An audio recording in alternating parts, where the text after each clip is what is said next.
जय माता दी। प्रिय भक्तों, आप सुन रहे हैं दिव्य वाणी। नवरात्रि का यह पावन पर्व जब संपूर्ण वातावरण माँ दुर्गा की भक्ति में डूबा होता है, हर घर में दीपक जलते हैं, आरती की ध्वनि गूंजती है और भक्त माँ के चरणों में लीन हो जाते हैं। नवरात्रि का हर दिन विशेष है, लेकिन अष्टमी और नवमी का दिन सबसे अधिक महत्व रखता है। इन्हीं दिनों में माँ महागौरी और माँ सिद्धिदात्री की आराधना की जाती है और इसी दिन किया जाने वाला कन्या पूजन और कन्या भोज साधना को पूर्ण करता है।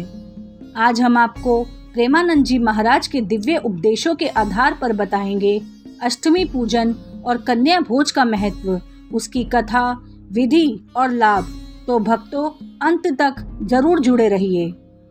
शास्त्रों में कहा गया है, जो साधक अष्टमी या नवमी को देवी की पूजा करता है, उसे माँ भगवती समस्त सिद्धियां प्रदान करती है। प्रेमानंद जी महाराज कहते हैं, नवरात्रि केवल व्रत रखने का नाम नहीं है, बल्कि यह समय है अपने भीतर की नकारात्मक को हटाकर माँ के चरणों में समर्पण करने का। और यह समर्पण तभी पूर्ण होता है जब हम कन्या पूजन करते हैं। प्रिय भक्तों, शास्त्रों में एक दिव्य प्रसंग आता है। बहुत समय पहले एक धर्मात्मा ब्राह्मण थे।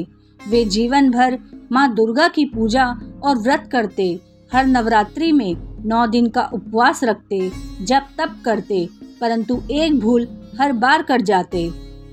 वे कभी कन्या पूजन नहीं कर पाते थे। समय बीतता गया और एक दिन उनका देहांत हो गया। जब वे यमलोक पहुँचे तो चित्रगुप्त ने उनके पुण्य और पाप का लेखा जोखा खोला। चित्रगुप्त बोले, हे ब्राह्मण, तुमने बहुत व्रत किए, पूजा की, लेकिन कन्या पूजन किए बिना तुम्हारे सारे व्रत अधूरे हैं। यह सुनकर ब्राह्मण व्याकुल हो उठे। उन्होंने माँ से प्रार्थना की, हे माँ दुर्गे, यदि मुझसे कोई भूल हुई है तो मुझे क्षमा करो, मुझे पुनः जन्म दो ताकि मैं कन्या पूजन कर सकूं। तभी माँ भगवती स्वयं प्रकट हुई। माँ ने कहा, वत्स, कन्याएं ही मेरा जीवंत स्वरूप है। जो कन्याओं को तृप्त नहीं करता, उसकी साधना अधूरी रहती है। अष्टमी और नवमी का कन्या पूजन ही नवरात्रि की साधना का पूर्ण विराम है। माँ ने उसे पुनर्जन्म दिया। अगले जन्म में वह ब्राह्मण हर नवरात्रि कन्या पूजन करता, कन्याओं के चरण धोता, उन्हें भोजन कराता और अंततः मोक्ष को प्राप्त हुआ। इस कथा से हमें यही शिक्षा मिलती है कि नवरात्रि तभी पूर्ण होती है जब हम कन्या पूजन और कन्या भोज करते हैं, अन्यथा हमारी साधना अधूरी रह जाती है। आइए अब जानते हैं कि अष्टमी और नवमी पूजन कैसे करें। सबसे पहले घर की पूरी सफाई कर एक पवित्र स्थान पर माँ दुर्गा की मूर्ति या चित्र स्थापित करें। 2, 5, 7, 9 या 11 कन्याओं को आमंत्रित करें। यदि संभव हो तो 9 कन्याओं को बुलाना ही सबसे श्रेष्ठ है। प्रत्येक कन्या को आसन पर बैठाएं, उनके चरण धोकर माथे पर तिलक लगाए और कलाई पर मौली बांधे। अब उन्हें भोजन परोसे। पूरी, काले चने और सूजी का हलवा। पूरी शक्ति का प्रतीक है, चना साहस और परिश्रम का प्रतीक है, हलवा मधुरता और शांति का प्रतीक है। भोजन के बाद प्रत्येक कन्या को चुनरी, बिंदी, कंगन, फल और दक्षिणा भेंट करे।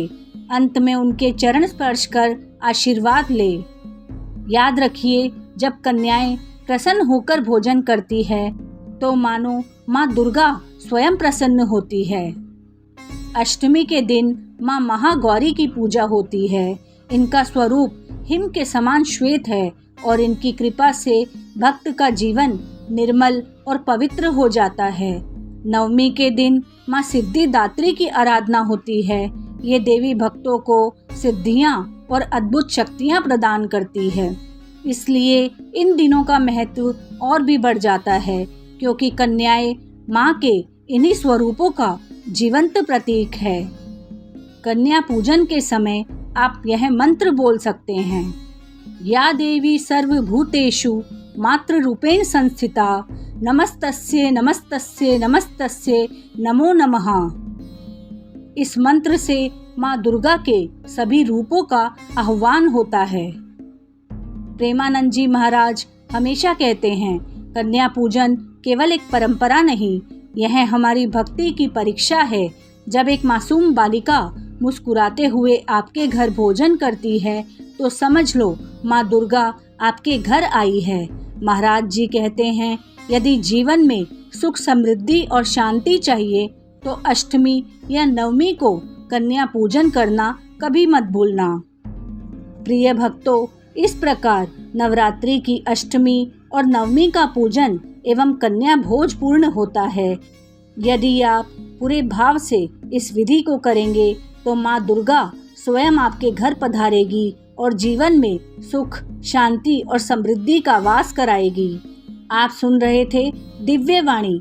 अगर यह कथा और उपदेश आपको अच्छे लगे तो चैनल को सब्सक्राइब करें और माँ दुर्गा की भक्ति को और फैलाएं। फिर मिलेंगे अगली दिव्य कथा में। जय माता दी।